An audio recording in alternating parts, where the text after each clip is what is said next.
छोटा सा गांव था जो शहर से काफी दूर बसा था। उसी गांव के बीचों बीच एक पुराना सा मिट्टी का मकान था जिसमें रहते थे सबके प्यारे काका। काका की सबसे खास पहचान यह थी कि वे रोज होटल या ढाबा नहीं चलाते थे, बल्कि सिर्फ रविवार के दिन ही 100 किलो मटन पकाते थे। साथ में गर्मा गर्म चावल और कुरकुरा पापड़ भी परोसा जाता था। गांव में और भी कई होटल थे, लेकिन रविवार के दिन सारे होटल सुनसान हो जाते और काका के आंगन में मानो मेला सा लग जाता। उस रविवार को भी काका तड़के उठ गए और बाजार की ओर निकल पड़े। बाजार के कसाई ने हंसते हुए कहा, काका, आज फिर 100 किलो मटन ले जा रहे हो? लगता है पूरे गांव का पेट तुम्हें ही भरना है।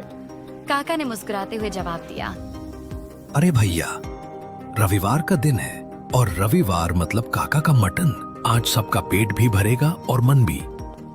वे भारी भरकम मटन उठाकर धीरे धीरे घर पहुंचे।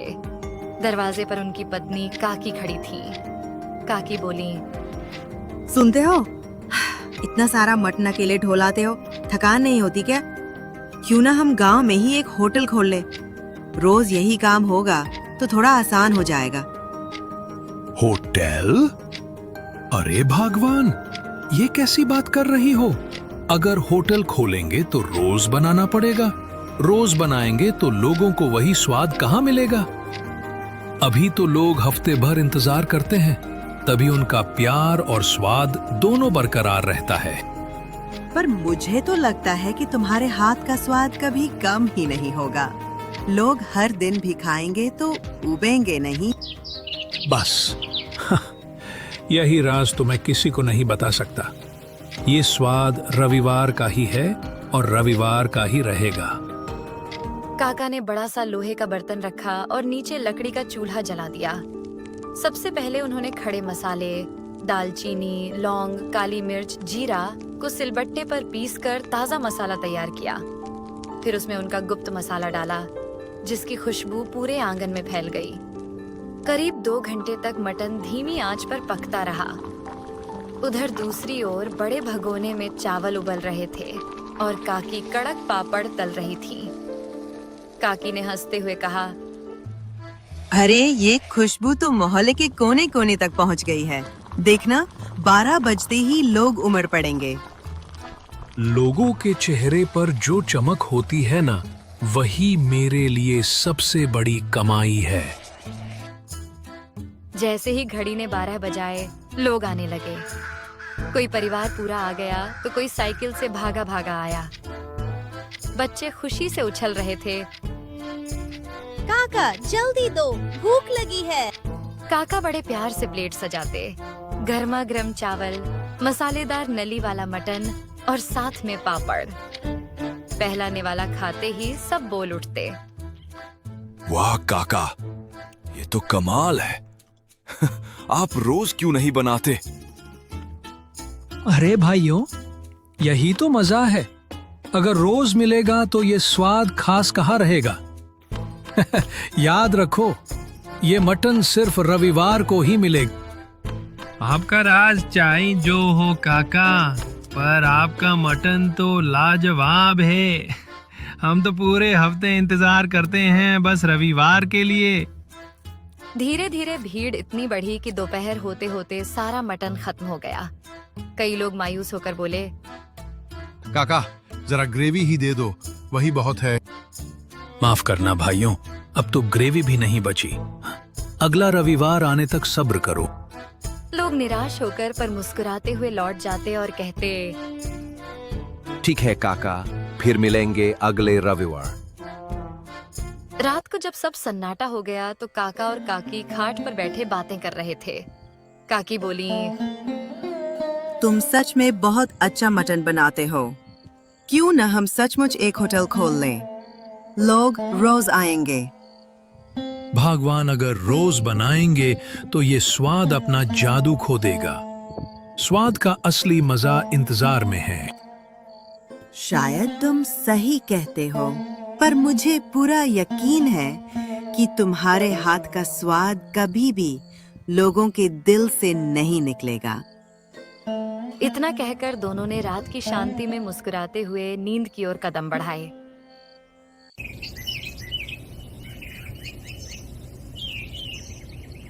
अगले दिन सुबह काका गांव की गलियों में टहलते हुए निकल पड़े।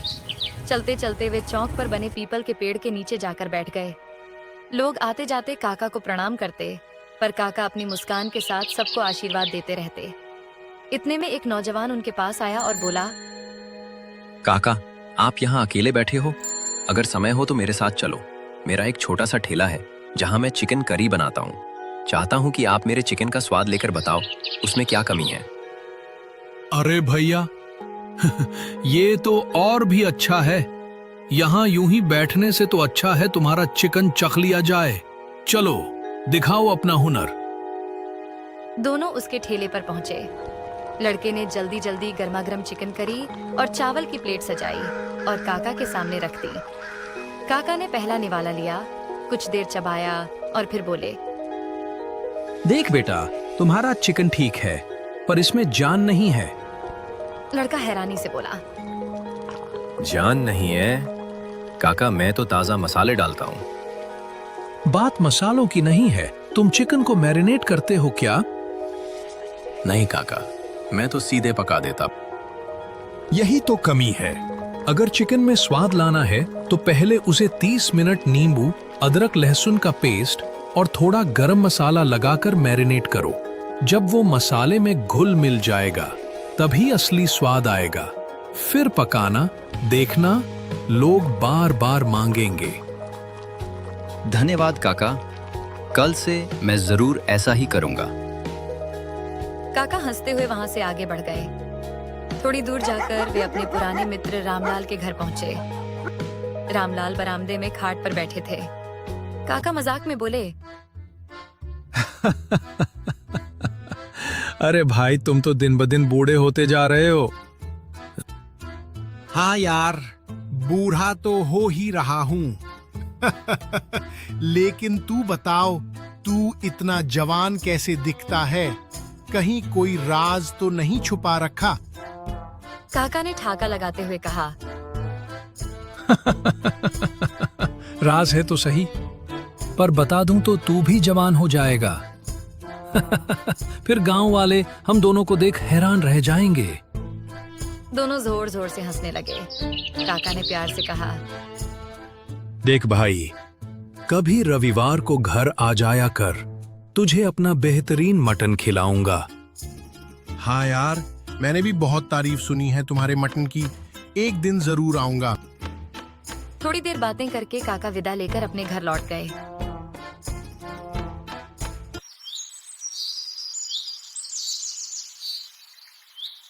अगला रविवार आया। काका फिर सुबह सुबह उठे, ताजा मटन लेकर आए और बड़े हांडी में लकड़ी के चूल्हे पर पकाना शुरू कर दिया। धीरे धीरे गरम मसालों और गुप्त मसाले की खुशबू पूरे गांव में फैल गई। दोपहर के 12 बजते ही गांव वाले जमा हो गए। जैसे ही पहली प्लेटें परोसी गईं, सबके चेहरे खिल उठे।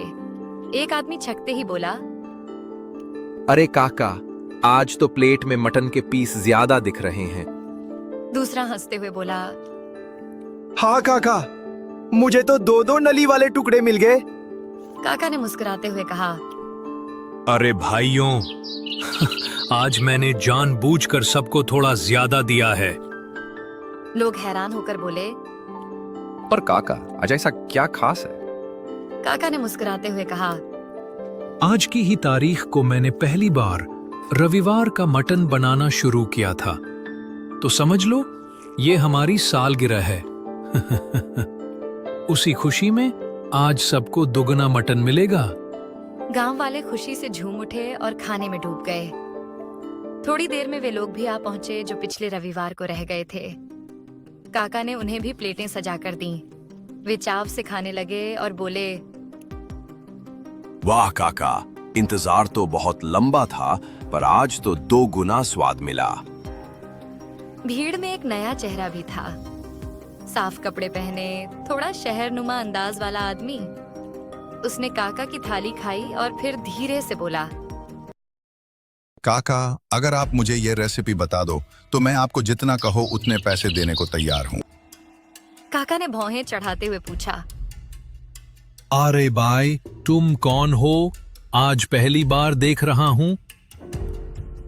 मैं शहर में बड़ा होटल चलाता हूँ, तुम्हारे मटन की चर्चा सुनी थी, इसलिए यहाँ चला आया। अगर ये रेसिपी मिल जाए तो मेरे होटल का धंधा दुगना हो जाएगा। काका शांत होकर बोले, मान लो कि मैं तुम्हें ये बता भी दूं तो भी तुम्हें वही स्वाद नहीं मिलेगा। वो हैरान होकर बोला, क्यों काका? स्वाद तो रेसिपी से आता है। नहीं भाई, स्वाद सिर्फ मसालों से नहीं आता। ये मटन धीमी आंच पर चूल्हे में पकता है घंटों तक। तुम्हारे होटल में तो गैस का चूल्हा होगा, वहीं से फर्क पड़ जाएगा। वो आदमी जिद पर अड़ गया। फिर भी बता दो काका, मैं तुम्हें खूब पैसे दूंगा। पैसों से स्वाद नहीं बिकता। अगर कभी मुझे अपना राज बताना होगा तो मैं अपने गांव वालों को बताऊंगा, तुम्हें नहीं। ये सुनते ही वो शहर वाला गुस्से में बड़बड़ाता हुआ वहां से चला गया। वाह काका, आप तो सच में गांव की शान हो। बस भाइयों, यही प्यार ही मेरी असली कमाई है। उस रात जब सब सो चुके थे, काका और काकी खाट पर बैठे बातें कर रहे थे। भगवान, अब उम्र हो रही है। सोचता हूँ हमारे इस मटन के राज को आगे कौन संभालेगा। काकी ने सहमति में सिर हिलाया। सही कह रहे हो, पर किसे दोगे ये राज? कौन बना पाएगा तुम्हारी तरह? क्या पता कोई खुद चलकर आ जाए, जिसे ऊपर वाला हमारे लिए भेजे। दोनों यही सोचते सोचते सो गए। सुबह दरवाजे पर दस्तक हुई। कोई है घर में? बाहर से एक धीमी आवाज आई। काका बाहर निकले तो देखा एक दुबला पतला लड़का खड़ा था। लड़का बोला, काका मैं अनाथ हूँ, कई दिन से भूखा हूँ, कुछ खाने को मिलेगा? काका उसे अंदर ले आए। काकी ने तुरंत चावल और बचे हुए मटन के टुकड़े परोसे। लड़के ने आंखों में आंसू लिए खाना खाया। काका ने प्यार से पूछा, बेटा, तुम अनाथ हो और हमारे भी कोई संतान नहीं। क्या तुम हमारे साथ रहना चाहोगे? लड़का कुछ देर सोचकर बोला, काका मुझे खुशी होगी आपके साथ रहने में। आज से तुम हमारे बेटे हो। अब हमारा राज भी तुम्हारा है। इस तरह काका और काकी को अपना वारिस मिल गया। तीनों साथ रहने लगे और गांव में उनकी खुशियों की नई कहानी लिखी गई।